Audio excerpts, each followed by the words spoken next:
hadn't been in the woods like that for years, at least not alone. The sound of birds rustling above me and the crackling of dry leaves underfoot had once been comforting. Back when I was a kid, I would roam these woods with my father, always looking for the next big adventure, whether it was chasing down a deer or finding the biggest rock to leap off. Those were the good days when everything felt safe and familiar. But things change. I change. And somehow, today, the woods felt different. I didn't even tell anyone I was going out this time. It wasn't planned.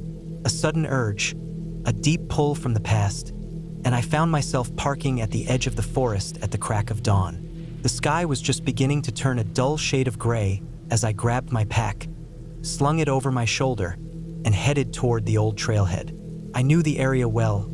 Familiar, quiet paths that wound through pine and oak trees, thick and dense, just the way I liked them. The air had a crisp bite to it, that familiar cold touch of the woods before the sun really breaks through. I wasn't expecting to go far, just a few hours out. Maybe I'd stop and set up my little stove and have a cup of coffee, like I used to do with Dad. But there was something about today, something in the way the trees stood, too still, almost like they were waiting for something. It made the air feel heavy, thick. The silence felt like a weight I had to carry with every step. At first, I wasn't sure if it was just my mind playing tricks on me, but I began to feel like I was being watched. I've been in the woods enough to know the feeling, the way the hair on your neck stands up, the sudden awareness that something's out there, just out of sight. But there was no movement. No birds took flight. No squirrels scrambled up tree trunks.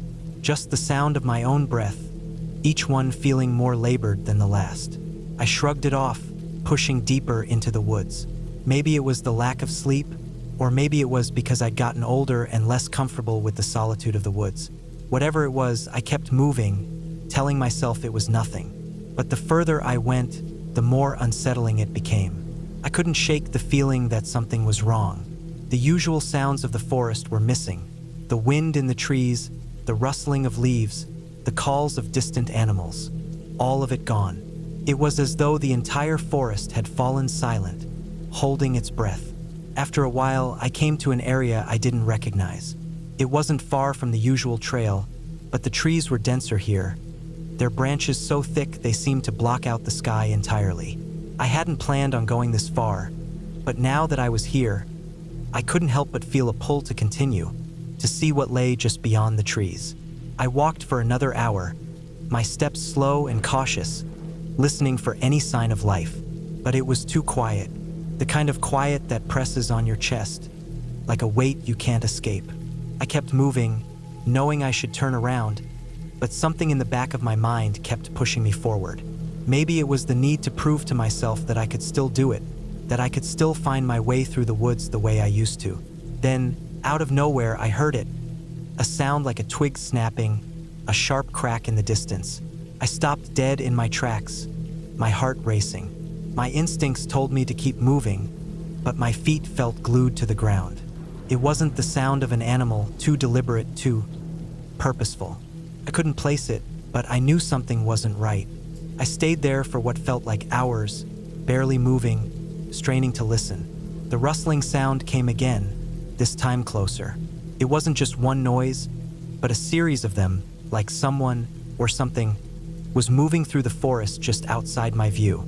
I was about to turn and make my way back to the trail when I heard another sound. This time, it was softer, more like a hum or a low murmur. The kind of sound you make when you're trying to stay quiet, but you're not doing a very good job of it. My hand instinctively went to the hunting knife I kept at my belt. I'd never been the paranoid type, but something deep in my gut was telling me that I wasn't alone. And whatever it wasn't friendly.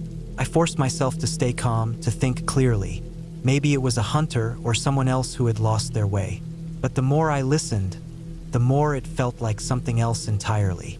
The way the sounds moved, too deliberate, too methodical, like whoever was out there knew exactly where I was, and they were waiting for me to make the wrong move. I took a few tentative steps forward, my eyes scanning the shadows between the trees. But there was nothing. No sign of life, no movement, only the hum of the forest, which now felt oppressive, suffocating. The kind of silence that comes right before something happens. I tried to shake the feeling, I had to. I couldn't afford to let fear control me out here. Not this deep in the woods, where the only way out was back the way I came. But as I turned around to head back, I saw it. At first, it was just a flash. Something moving between the trees, just out of the corner of my eye. But when I stopped and turned my head to focus, it was gone. I blinked and tried to shake off the sense of unease creeping up my spine. But my gut told me that wasn't just my imagination. I kept walking, my steps faster now, my breathing more shallow. Every crack of a branch underfoot felt too loud. Every rustling in the trees felt like it was coming for me. I kept my eyes fixed ahead, not daring to look over my shoulder, not daring to acknowledge the feeling of being hunted. The farther I went, the heavier the air became. My mind raced with every possibility. Maybe it was just a bear, or maybe another person out here, maybe even someone who was as lost as I was. But none of those possibilities made the fear inside me subside. If anything, the silence of the woods made it worse. Every step felt like I was walking in slow motion, like I wasn't supposed to be here, like the forest was closing in around me, trapping me in its quiet, unyielding grip. I kept moving, even though every instinct told me to stop, to run. I was close to the edge now, close to the trail. I could see the faint outline of the trees where the woods began to thin out. But just as I thought I was safe, I heard it again. This time, it wasn't just one snap of a twig or a rustling in the distance. It was closer, louder, too close. I spun around, my heart in my throat. But there was nothing, just the thick trees, the quiet. I stood there for a long time, trying to convince myself it was just my mind playing tricks on me. But the longer I waited, the more I felt it, the presence. Something was out there, watching, waiting. I didn't look back again. I ran. I ran as fast as I could, not caring about the branches that slapped at my face or the rocks that tripped me up. I didn't stop until I saw the trailhead. The familiar marker was a relief, but the fear hadn't gone. It lingered, an ever-present reminder that something out there in those woods had been watching me. And whatever it was, it wasn't done yet. I don't know what made me want to venture so deep into the woods that day. Maybe it was the feeling of being cooped up for too long, or the endless hours spent working a job I didn't care about anymore. Whatever it was, the pull of the forest felt stronger than anything else. So, I packed up my gear early one Friday morning, grabbed my map and compass, and set off into the dense pine forest that lay just beyond the edge of town. I'd been in these woods before many times, but this was different. I wasn't sticking to the familiar trails this time. I wanted to push deeper, find a part of the forest that few people had ever seen. I wasn't expecting anything extraordinary, just the solitude and peace that comes with being surrounded by trees and the quiet rustling of the wind. The forest started off the same way it always did, tall, dense trees that stretched far above me, blocking most of the sunlight. The underbrush was thick, making it difficult to keep a steady pace. But I didn't mind. I liked the challenge. It was early spring, so the ground was damp from last night's rain, but the scent of wet earth and pine needles was fresh and calming. I moved slowly, following a rough map I'd sketched out from a combination of old trails and unmarked paths. I didn't have much of a plan, other than to find a good place to set up camp for the night and enjoy some time alone. But as I ventured further from the well-worn trails, I began to notice something strange. The forest felt quieter, too quiet. I've spent enough time in the woods to know that the deeper you go, the more isolated you become. But this was different. There weren't any birds, no squirrels darting about in the trees. The usual sounds of the forest seemed to have disappeared entirely. It wasn't a subtle thing. It was a heavy silence that pressed down on me, as if the trees themselves were holding their breath. I shook it off at first. Maybe it was just a fluke. After all, I wasn't far from the trail system. But as I kept walking, the silence seemed to grow thicker. It started to make my skin crawl, and the hairs on the back of my neck began to rise. I tried to tell myself it was just my imagination, but the feeling wouldn't leave. Every step felt like I was intruding on something, as if the forest didn't want me there. I was about to turn back when I came across something unusual. A small clearing in the middle of the trees. It wasn't much, just an open space with a few scattered rocks. But there was something about it that made me stop. I couldn't shake the feeling that this wasn't a natural clearing, like someone or something had been here recently. The grass was flattened in strange patterns, and a few of the rocks were stacked in odd ways, not quite making a ring, but definitely out of place. Curiosity tugged at me, and I stepped into the clearing. The air felt colder now, the silence even more pronounced. I could almost hear my heartbeat, and the sound of my boots crunching on the dirt seemed unnaturally loud. I scanned the area, looking for anything that might explain why this clearing felt so wrong. That's when I saw it. Off to the side of the clearing, partially hidden by a large, gnarled tree, was a pile of broken branches. At first, I thought it was just a mess of fallen wood, but then I realized it was more deliberate. Someone had stacked it in a way that didn't quite make sense. There was no reason for it to be arranged like that, and that's when I started to feel uneasy. I stepped closer to inspect it, my eyes scanning the edges of the pile for any sign of what might have been there before. That's when I noticed the faint marks on the ground, lines drawn into the dirt, like something heavy had dragged across the earth. They were too straight, too deliberate to be natural. I knelt down, my fingers brushing the soil, and that's when the smell hit me. It was faint, but it was unmistakable. A musky, rancid odor, like something had been rotting here for a while. A chill ran down my spine, and I stood up quickly. My heart was pounding now, my senses on high alert. I didn't know what was going on, but I could feel it. Something was wrong. The forest had grown too quiet, the air too heavy. I had the sudden urge to leave, to get out of there before whatever had left those marks came back. But as I turned to go, I heard something, a rustling sound, faint at first, but growing louder. It was coming from behind me, somewhere deep in the woods, further than I had thought. I froze, listening intently. The sound was unmistakable now. Footsteps, slow and deliberate, crunching through the leaves and underbrush. My breath caught in my throat, and I slowly began to back away from the clearing, my eyes darting to every shadow. There was no way it could be an animal. It was too heavy, too purposeful. Someone was out there, and they were coming closer. I told myself I was being paranoid, that it was just another hiker or a lost camper. But deep down, I knew something wasn't right. The footsteps were too methodical, too calculated. I didn't wait to find out. I turned and ran, pushing through the underbrush, not caring about the scratches on my arms or the bruises on my legs. I just needed to get away. The further I ran, the more the sounds seemed to follow me. The footsteps, slow, deliberate, sounded like they were just behind me, always a few steps away. I didn't dare look back. My instincts screamed at me to keep moving, to not stop, to never let whatever was out there catch up with me. My lungs burned as I sprinted through the forest, my mind racing with thoughts of what could be following me. I didn't know how long I ran, but eventually, I stumbled into a more familiar part of the woods. The trees began to thin out, and I found myself back on the main trail. My pace slowed, my breath coming in ragged gasps. I looked behind me, expecting to see something, anything, but the forest was still, silent as it always had been. I didn't stop until I reached my car, slamming the door behind me and locking it. My hands were shaking as I started the engine, and I didn't look back as I drove out of the woods, the deep, suffocating silence still echoing in my ears.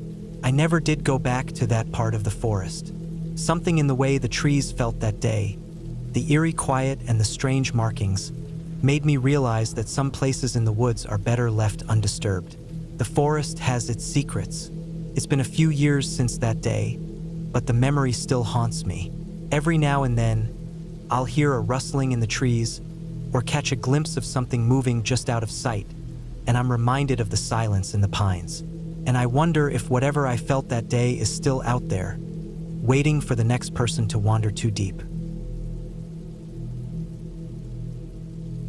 I've always been drawn to the woods, the kind of place most people avoid, the kind where you can lose yourself. I don't mind the isolation. I actually prefer it. Hiking, camping, and even off-trail adventures. There's something about being in the forest that calms me. It feels like everything else falls away when you're out there. I decided to take a trip into a more remote area this time, deep in the heart of a state forest. I'd been on plenty of hikes before, but this time I wanted to go off the trail, find a place where I knew there wouldn't be other hikers or campers. I planned my route for weeks, studying maps, researching the area, and making sure I was prepared for anything. The last thing I wanted was to get stuck somewhere without the right gear. I set out early on a Thursday morning, my pack heavy with food, water, a tent, and all the usual gear. The forest felt alive as I hiked deeper, the familiar smells of pine needles, damp earth, and the occasional hint of fresh spring flowers filling my lungs. The air was crisp, and the sun was just beginning to peek through the canopy, casting long shadows on the ground. First, everything was peaceful. Birds chirped high in the trees, and squirrels darted between the underbrush. The trail was rough, a mix of soft dirt and jagged rocks, but nothing I couldn't handle. As the day wore on, I left the well-worn path and ventured into the denser part of the forest, where the trees grew taller and the ground was softer. I could feel the isolation setting in, but it wasn't uncomfortable. In fact, it was comforting in a way.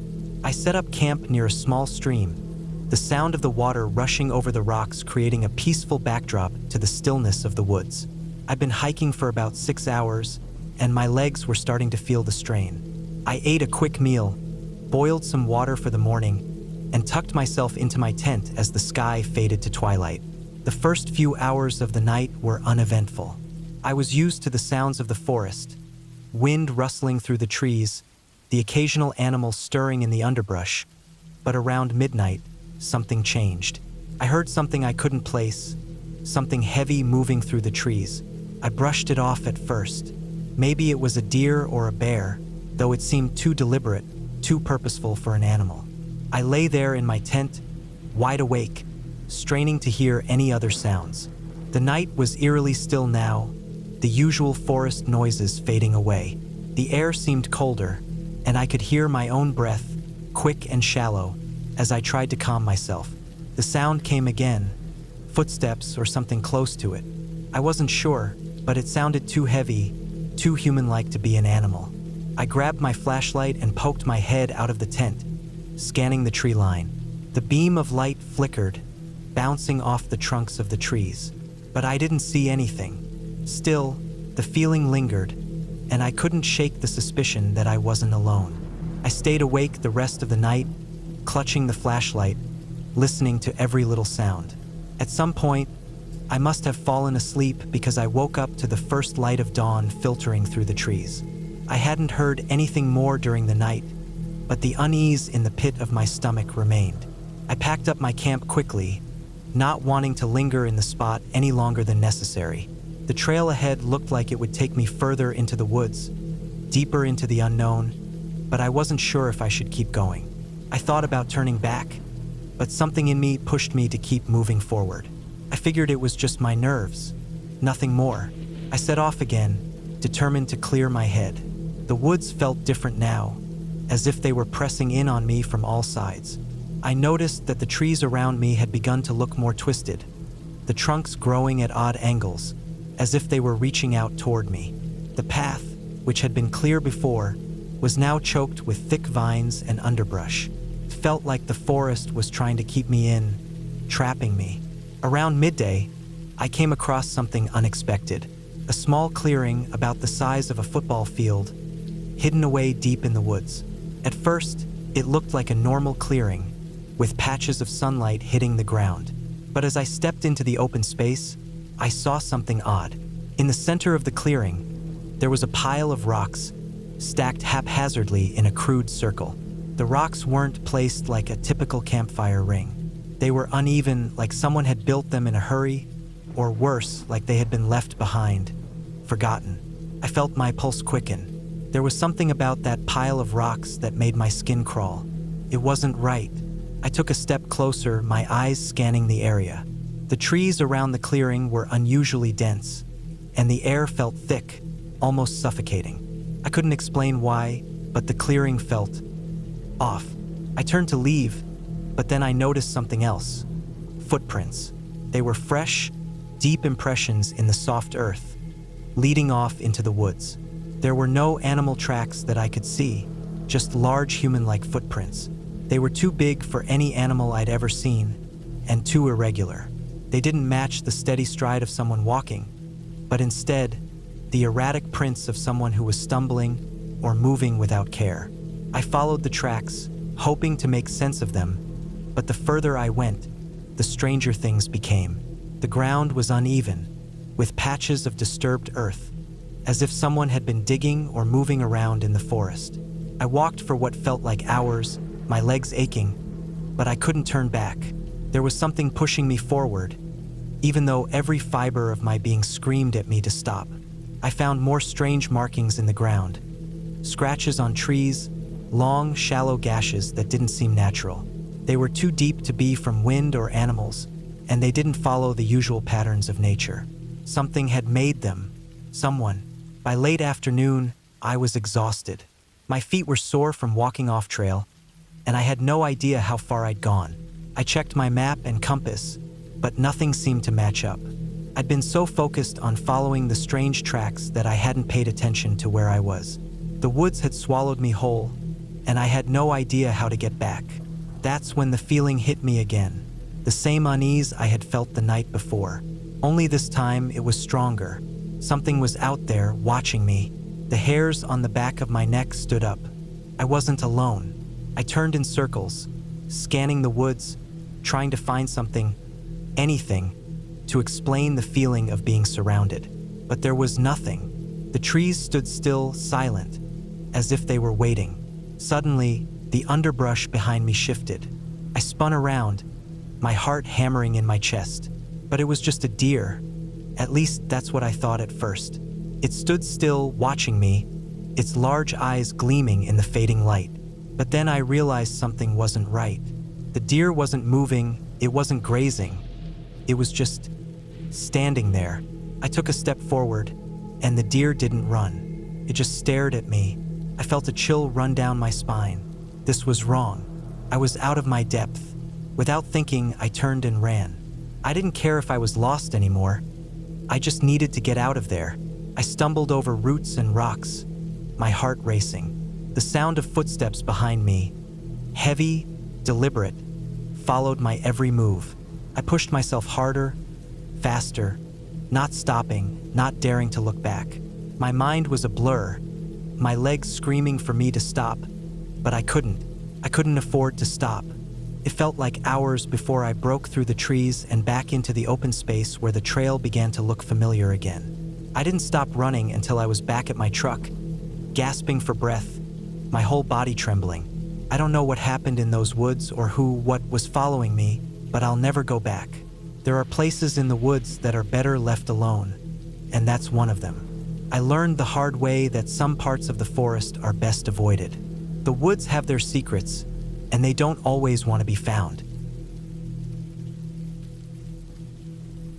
I've always been drawn to the deep woods, the kind of place that feels untouched, where the only noise is the rustling of leaves or the occasional snap of a twig underfoot. It's a quiet kind of solitude that I crave. Being out there makes me feel like I'm part of something ancient, something bigger than myself. I'd spent years hiking through forests across the country, but this time, I chose a place that was different from all the others. A remote patch of wilderness in the Pacific Northwest, far off the trails, far from any roads or towns. No one would be around, and that was exactly what I wanted. I packed my gear carefully: tent, sleeping bag, stove, food, a map of the area, and a GPS unit. I wasn't going out there without the right equipment. I also made sure to leave a detailed itinerary with a friend, just in case. I didn't expect anything to go wrong, but I always plan for the worst. The first day of the hike was beautiful. The weather was perfect, and I made steady progress. I was still within the boundaries of the forest reserve when I found a good spot for my first night's camp. A small clearing next to a creek, sheltered by tall trees. The sound of the water was soothing as I set up my tent. I cooked a simple meal, boiled water for the next day, and settled in early, eager to get a good night's rest. The second day was when things started to feel off. It wasn't anything obvious at first. The sun was out, the birds were chirping, and everything seemed normal. But as I hiked deeper into the woods, the sounds around me began to change. The forest felt unnaturally quiet, like something was holding its breath. Even the birds seemed to stay hidden. I told myself I was just imagining it. There was no reason to be nervous. But then I found something. A large, flat stone, nearly 5 feet across, sitting in the middle of a small clearing. There was nothing particularly unusual about the stone itself, but the ground around it was different. The grass and underbrush were trampled, and I could see deep impressions in the soil, like something heavy had been there recently. The most disturbing part was the way the ground had been dug up, as though something had been scraping the earth with claws or hooves. I crouched down, examining the marks. They didn't look like any animal tracks I knew of. There was no sign of blood or fur, but the marks were deep, as if they had been made with great force. I stepped back and looked around. The trees stood tall, their bark scarred by the marks of time, their branches reaching up toward the sky. The woods felt too still. I couldn't explain it, but something about that clearing unsettled me. I knew I should move on, but I didn't. I stood there for a few more minutes, trying to make sense of what I was seeing, but eventually I decided to push forward. It was probably nothing, maybe a bear or a moose. Who knows what else roams these woods? That night, I camped farther in, by a small pond surrounded by thick underbrush. It was peaceful, and for a while, I convinced myself the strange encounter from earlier in the day was just my mind playing tricks on me. But as night fell and the darkness crept in, the quiet became more oppressive. Couldn't sleep. Every creak of a tree branch or rustle in the brush made my heart race. It felt like something was watching me, but I told myself it was just the natural unease of being alone in the woods. Sometime in the early hours, I woke up to a sound. It was faint at first, but I heard it again. Footsteps, slow and deliberate, moving around my tent. My heart thudded in my chest, and I froze. The footsteps stopped for a moment, then started again, circling the camp. I didn't dare move, couldn't. I lay there, staring into the dark, holding my breath, waiting for whatever it was to make a sound. But it didn't. There were no growls or rustling, just the slow, measured steps. After what felt like an eternity, the footsteps stopped. I waited for several minutes before I even dared to breathe. My mind raced through every possibility. A bear? A moose? Something else? But no, whatever it was, it didn't sound like an animal. Not the way it moved, not the way it walked. It wasn't the shuffle of paws or hooves. It was deliberate, like someone or something was circling me. I couldn't take it anymore. I grabbed the bear spray from my backpack and waited. But the steps didn't come any closer. Slowly, the sound faded, and then silence. I stayed awake the rest of the night, my mind spinning with what I just experienced. I kept my eyes on the tent entrance, ready to bolt if I had to. In the morning, I was exhausted. I didn't sleep a wink. I checked my surroundings, but there was no sign of anything. No footprints, no broken branches, no trails. Just the usual mess of underbrush and trees. I tried to tell myself it was just my imagination. Maybe it had been an animal. Maybe I was just spooked from being out there alone for too long. But then I found it. About 2 miles down the trail, I came across a new clearing. This one was much larger, and the moment I stepped into it, I felt the hairs on the back of my neck stand up. In the center was another stone, but this one was different. It wasn't flat like the first one. It was jagged, like something had broken it in half. And around it, the ground was torn up. Not just trampled, torn. Like something heavy had clawed and scratched at the earth. I knelt down to examine the marks more closely, and that's when I saw it. A trail of deep gouges in the earth, leading away from the stone. The marks were spaced far apart, as though whatever had made them was walking on 2 legs. I backed away, my heart pounding. Something in the woods was following me. I didn't know what it was, but I could feel it. It was close, too close. I didn't waste any time. I turned around and started to hike back to where I'd come from. I moved quickly, making my way back through the trees, but every time I glanced over my shoulder, I felt like something was there, watching me. I didn't stop to rest, didn't slow down. The sun was setting, and I knew I had to make it back to the truck.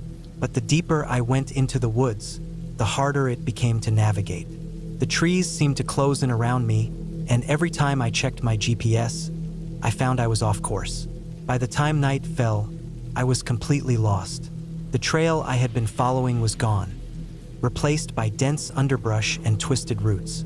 The woods were dark and thick, and I felt completely disoriented. I knew I had to keep moving, but I couldn't shake the feeling that I was being followed. Every sound made me jump. Every crack of a branch set my heart racing. At some point, I realized I was running. My feet were heavy, my lungs burned, but I didn't stop. I didn't care if I exhausted myself. I needed to get out of there.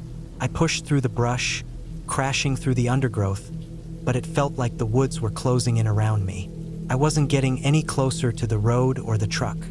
The trees seemed to move, twisting in unnatural angles. I stumbled upon a small clearing, a place I hadn't seen before. There, in the middle, was another rock. A smaller one this time, but still ominous. I didn't have time to investigate it. I couldn't stay in one place. I looked around, trying to find any familiar landmark, but the trees were all the same. The woods felt endless. And then, through the trees, I saw something moving. It wasn't an animal, it was too big, too tall. It stepped out of the shadows, its form partially hidden by the trees. I froze. My heart skipped a beat. Whatever it was, it didn't seem to be in any hurry. It just stood there, watching me. The creature didn't move for what felt like an eternity. My mind was spinning. Should I run? Should I hide? I couldn't think straight. My body went cold, but I couldn't make myself move. Finally, it turned and disappeared back into the trees. I didn't wait to see where it went. I didn't need to. I ran, as fast as I could. I don't know how long I ran. Maybe an hour, maybe more. But eventually, I found my way back to the logging road. It took everything in me to make it back to my truck. I didn't stop to rest, didn't stop to drink. I just kept going, and when I finally saw the truck in the distance, I nearly collapsed in relief. I drove home that night, not looking back once. I never went back into those woods. Not for a hike, not for a camp. Whatever I encountered out there, whatever followed me, I still don't know what it was. But I can tell you this: some places in the woods are better left undisturbed. I still go hiking, but I always stay on the well-traveled trails now. And I'll never go back to that forest.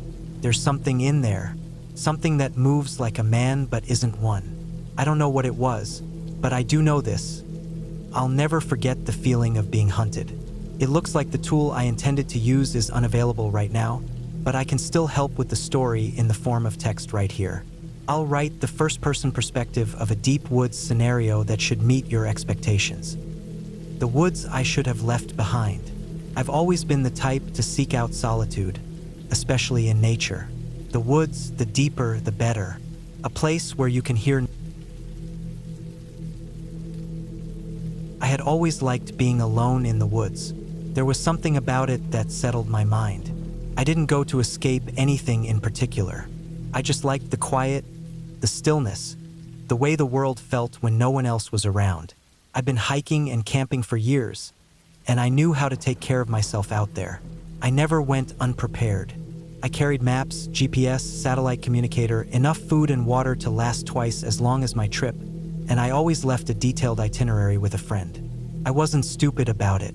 The trip I'm about to talk about started like any other. It was late September.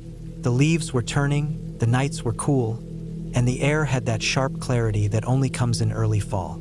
I picked a spot in northern Maine, far off the beaten path, somewhere I hadn't been before. It was a few hours past any maintained trails, in a stretch of state forest where most people don't go. That was part of the appeal. I wanted quiet, real quiet. I parked my truck near a small logging road and hiked in. The plan was 4 days out, 3 nights. I had everything I needed: tent, gear, water filter, bear spray. My pack was heavy, but I was used to it. The first day was just hiking. No issues. I moved steadily, covered about 10 miles, and made camp near a stream. I cooked dinner, listened to the wind move through the trees, and fell asleep early. Everything was fine. The second day is when things started to feel a little off. Nothing major at first, just a weird feeling. I was about 6 miles deeper by then, completely out of sight of any trail or road. I hadn't seen a single person since leaving the truck. Around mid-morning, I came across something strange. It was a small clearing, roughly circular, maybe 20 feet across. In the middle was a large flat stone. That in itself wasn't odd. What bothered me was the ground around it. The grass and weeds were flattened, like something heavy had been sitting there. Not once, but over and over. The stone had scratch marks on it. Deep gouges, like claw marks, though I couldn't imagine what kind of animal would do that. It wasn't fresh, but it wasn't old either. I stood there for a long time, staring at that rock, trying to make sense of it. Eventually, I moved on. I told myself it was nothing. Maybe a bear, maybe a moose. Maybe someone dragged something heavy across it. I kept going. The trail wasn't marked, but I had my GPS and compass.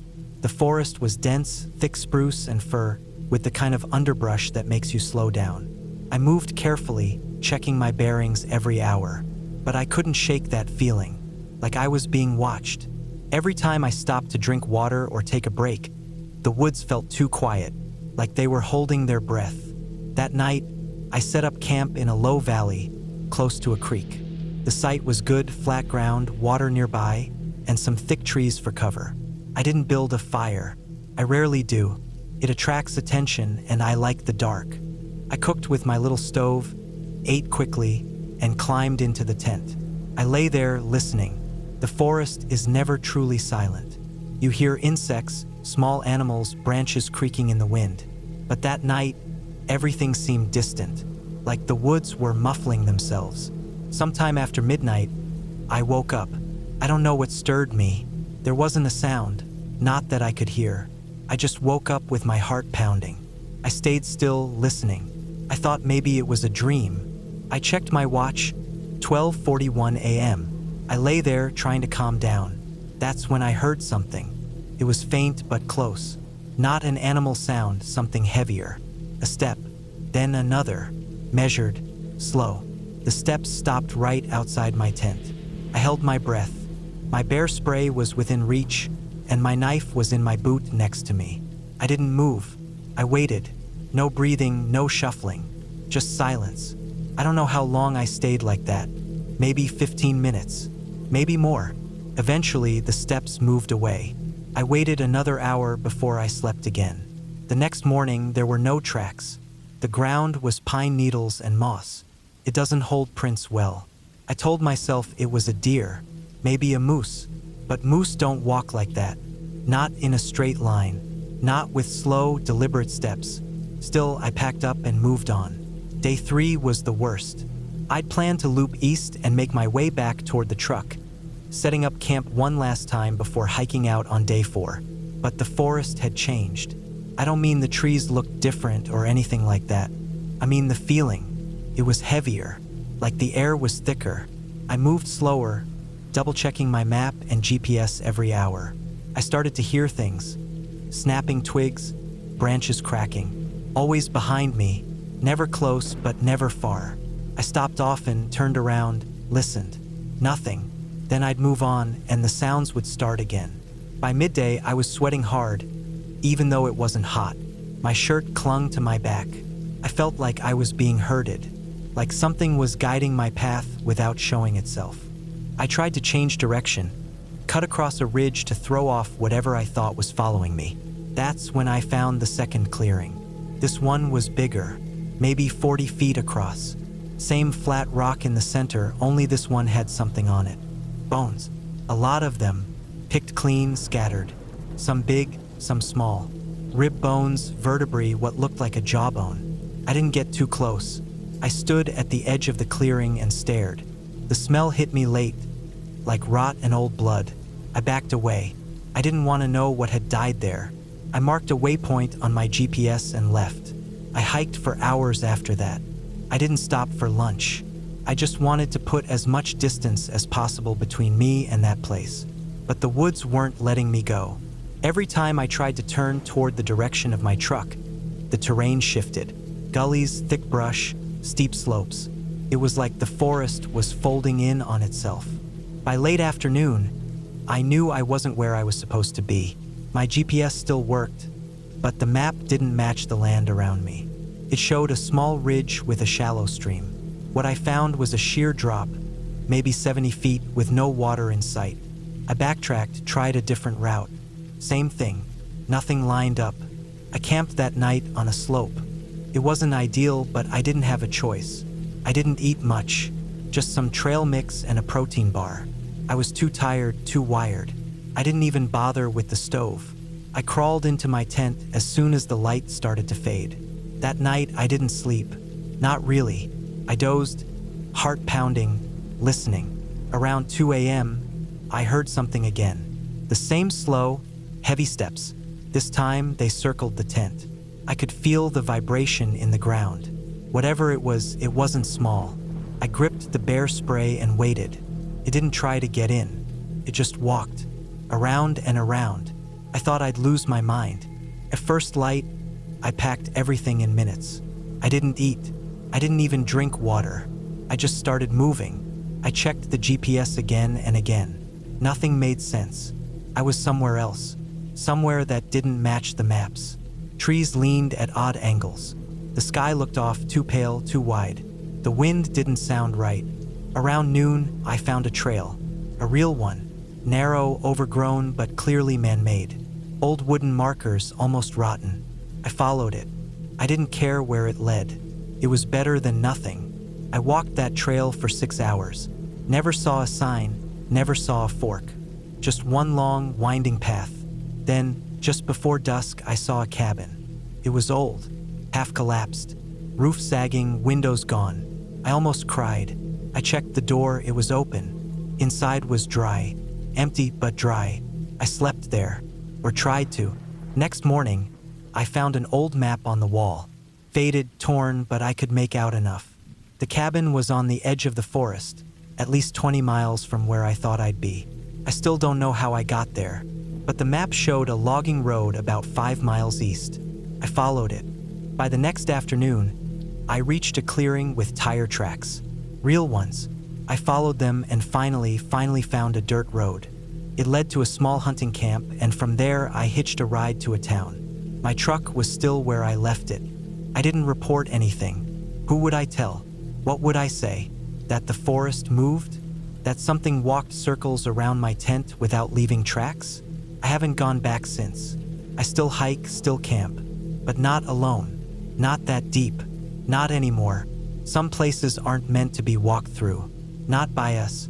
Not alone. I took a week off work in early October to get away from everything. No phone, no internet, no other people. Just quiet. I needed it. I had been working overtime for months, sleeping too little, always rushing. I felt fried all the time. So I packed up my gear, drove 6 hours north into the mountains, and parked at a small trailhead I had found on an old hiking forum. It wasn't listed in the newer maps, barely even a sign to mark it. I was looking for something remote, something untouched. I wanted a place where no one would find me, and I found it. The plan was simple. Hike into the forest about 10 miles, follow the old logging road I had marked on a printed map, then cut into the woods another mile or two, find a decent spot near water, set up camp, and stay there for the week. I brought everything I needed: tent, sleeping bag, enough food, water purifier, first aid, knife, GPS, which I kept off most of the time, and a flare gun just in case. I didn't tell anyone exactly where I was going, just somewhere off Route 93 if something went wrong. I liked it that way. The first 2 days went about how I expected. It was colder than I thought it would be, especially at night. Daytime wasn't bad, but once the sun dipped, the temperature dropped fast. I had brought my cold weather bag, but I still found myself shivering in the early mornings. The forest out there was dense. Pine, spruce, and birch so thick in some places I had to squeeze through sideways. Moss-covered rocks jutted up like buried bones. There were old stumps with fungus growing on them the size of dinner plates, and the underbrush was thick in parts, which made walking slow. But it was quiet, the kind of quiet that hums in your ears after a while. Not even birds some mornings, just the wind moving the tops of trees, the rustle of leaves, and every so often, the snap of a twig when some small animal moved nearby. I was alone, and for the first time in a long time, I felt my shoulders drop and my jaw unclench. The trouble started on the third day. It was still early in the morning, maybe an hour after sunrise. I had eaten breakfast, packed up my little cooking gear, and was trying to decide whether to hike a bit farther west to check out a ridge that might give me a better view. That's when I noticed something strange near the edge of the clearing where my tent was set up. Pile of rocks.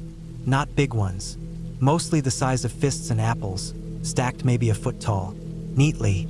Too neatly. I hadn't made it. I hadn't even noticed it before. I was sure I would have seen it yesterday when I came down to refill water from the creek. It was right in the open. I walked over to it and looked closer.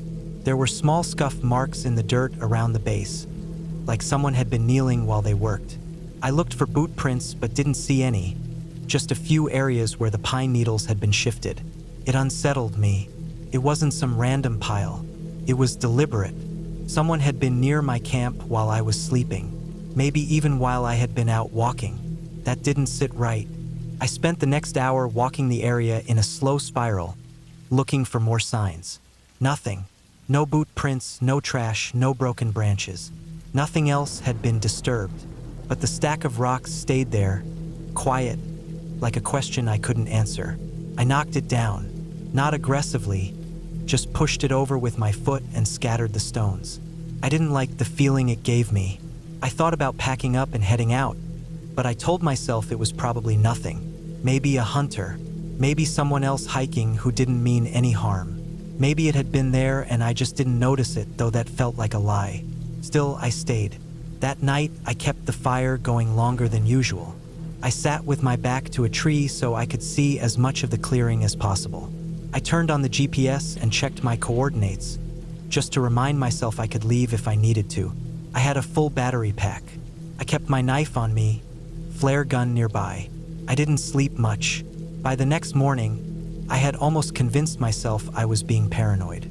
It was easy to feel that way out here. Every noise sounds louder when you're alone. I made coffee and oatmeal, repacked my gear, and decided to hike a few hours north to a small stream I had marked on the map. I figured I'd fish for a while, maybe even move my camp. The area around the stream looked flatter, more open. Maybe I'd feel better there. The hike took most of the day because the terrain was rough. Lots of steep inclines, loose rock, and wet patches that looked like dry ground until you stepped in and sank ankle deep. I stopped a few times to check the map and take bearings with my compass. I didn't want to use the GPS too much. I wanted to do this the old way. That's what I had told myself before coming. I reached the stream around late afternoon, maybe 4 p.m., and found a decent spot to set up camp a few hundred feet back in the trees. It was quiet there too, but in a different way. Less wind, less animal noise, just still. The water moved fast over rocks, which made it harder to hear anything else. That bothered me. I couldn't hear things approaching. I kept checking over my shoulder, scanning the woods. Nothing. Still, I didn't feel right. That night, I heard something. It was past midnight. The fire had burned down to coals. I was in my tent, zipped up in my sleeping bag. I wasn't asleep. I hadn't even closed my eyes. I had just been lying there, listening to the stream. Then I heard a soft sound, too light to be footsteps, but still movement. Leaves shifting, something brushing against branches. I held my breath and listened. It was faint, and it stopped after a few seconds. Then silence again. I didn't move. I just waited. After a while, I slowly unzipped the bag and sat up. I pulled on my jacket and grabbed the flare gun. I thought about going outside but decided against it. If someone was out there, I didn't want to make myself an easy target.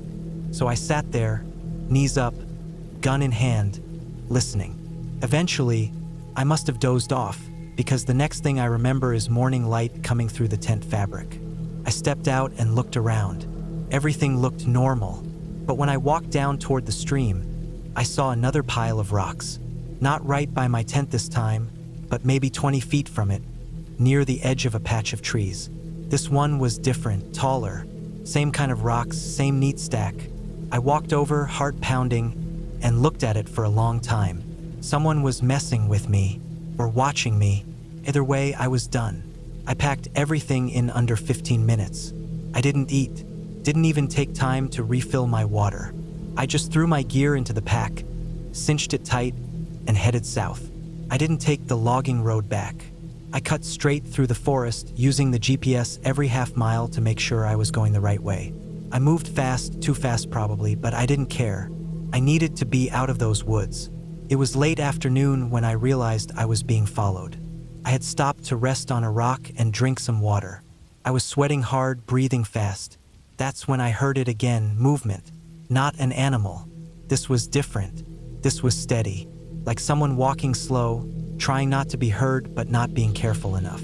I froze. The sound stopped. I turned around and stared into the trees for a long time. Nothing. Then I did something I hadn't planned to do. I fired the flare. The red streak shot up into the trees and popped with a dull flare. It didn't light up much, not in the daylight, but it sent a message. Maybe to whoever was following me. Maybe to myself. I wasn't going to hide anymore. I waited, watching. Still nothing. Then I kept moving. The last night I spent in the woods. I didn't sleep. I didn't even set up my tent. I found a thick spot in a grove of trees, laid my gear down, and sat with my back to a tree, knife in hand, flare gun in the other. Every sound made my heart jump. The wind, the creak of branches, a squirrel. I kept thinking I saw shapes moving between the trees, but it was always shadows. Or at least I told myself that. When morning came, I was already moving. I knew I was close, maybe 4 miles. I pushed hard, barely stopping to drink, just eating protein bars as I walked. The forest started to thin out a little, and I recognized a ridge I had passed on the way in. I was almost there. I kept checking over my shoulder, expecting to see someone. No one came. When I finally saw the trailhead and my truck through the trees, I almost cried. My legs were shaking. My shoulders hurt from the pack. I tossed everything into the bed, slammed the tailgate, and climbed in. I didn't even change clothes. I just started the engine and drove. I didn't stop until I reached a gas station about 30 miles south. I went into the bathroom, splashed water on my face, and just stared at myself for a while.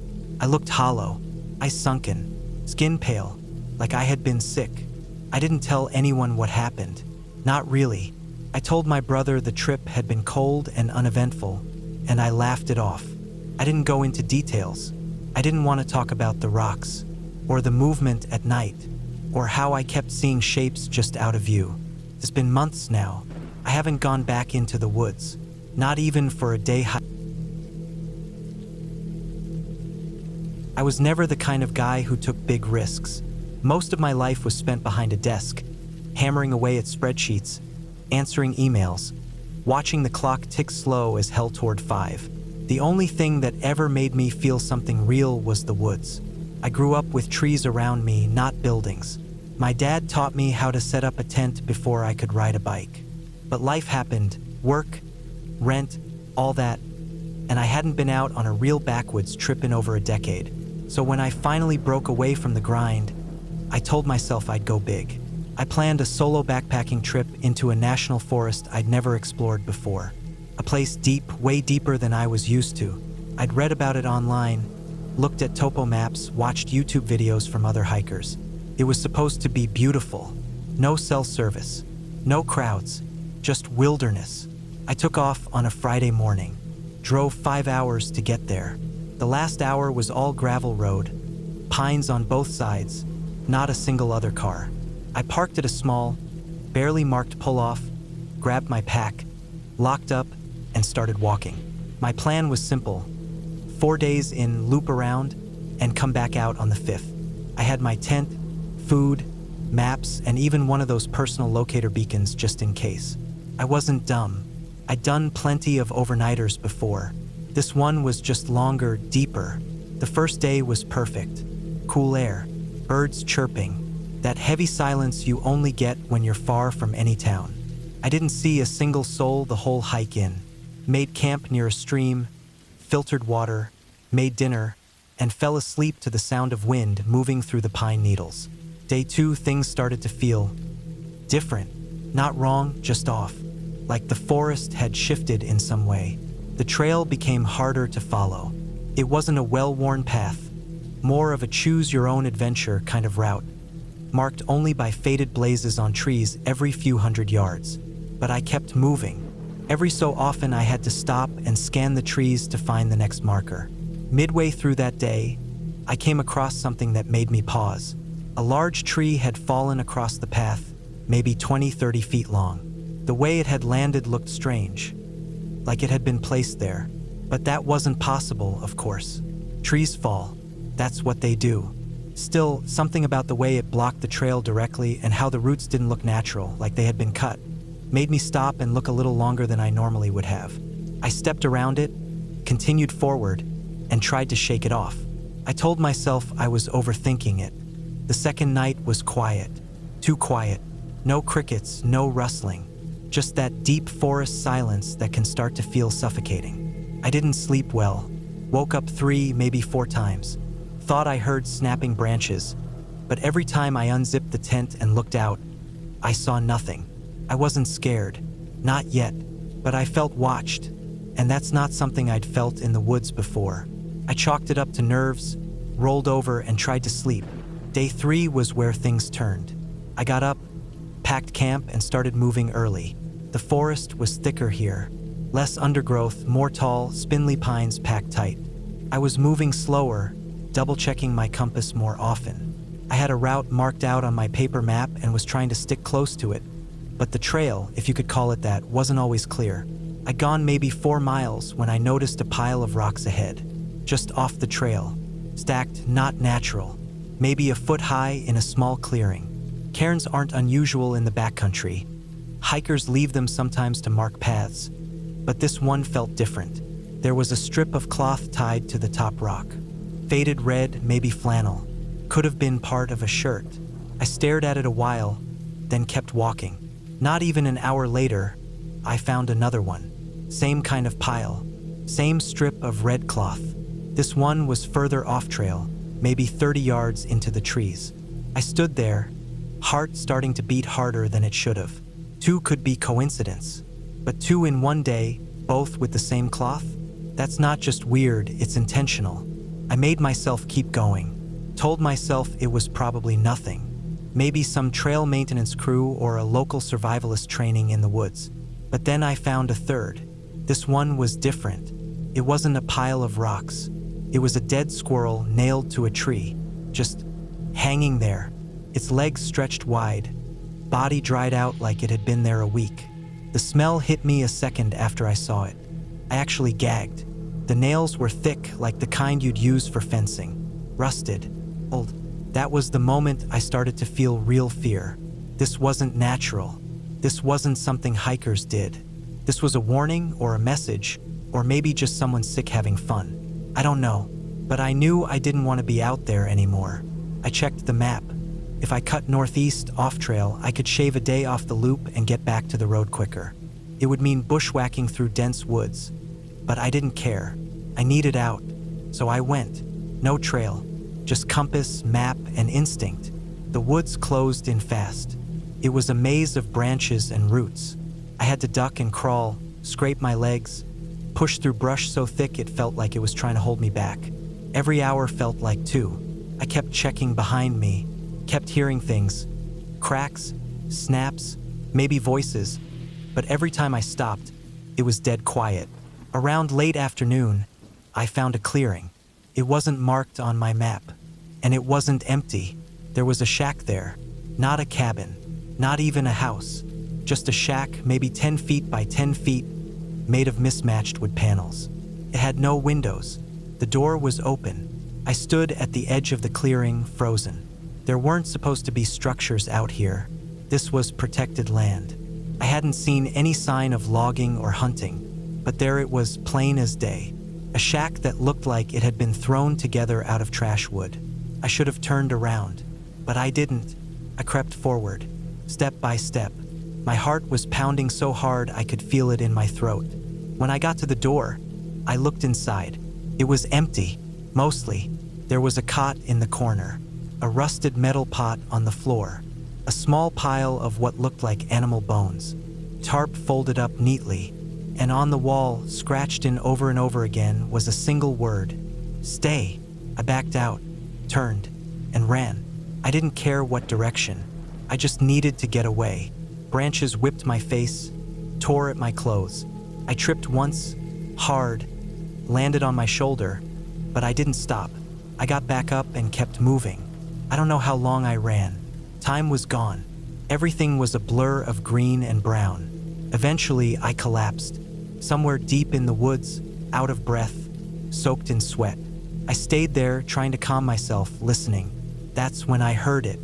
Footsteps. Not animals. Heavy. Two-legged. Crunching leaves. I didn't move. I just lay flat, face against the moss, barely breathing. The steps stopped. I don't know how close they got. I stayed there until dark. When I finally got up, it was night. I didn't set up camp. I just walked, slowly, carefully. No light, just moon through the trees. I walked until dawn. At some point during that night, I crossed a dry creek bed I recognized from the map. It meant I was about 4 miles from the trailhead. I kept walking, didn't eat, Barely drunk. just kept going. Sometime mid-morning, I found the gravel road. My legs almost gave out when I saw it. My car was there, untouched, exactly how I left it. I got in, locked the doors, and drove. Didn't stop until I hit pavement. Didn't stop again until I was 2 hours out, sitting in a gas station parking lot, hands shaking. I didn't report it, didn't call the rangers, didn't tell anyone for a long time. I still don't know what I walked into out there. Someone was living in those woods. Not camping, living. Long enough to build that shack. Long enough to start marking territory with dead animals and cairns. Long enough to know every inch of those trees. And I think they saw me before I ever saw them. I think they were watching. And I think if I hadn't run when I did, I might never have come out. I haven't gone back into the woods since. Not once. I still wake up sometimes, heart pounding, thinking I hear footsteps outside my window. I moved cities, changed jobs, cut off that whole part of my life. But the trees are still out there, and so is whoever lives in them.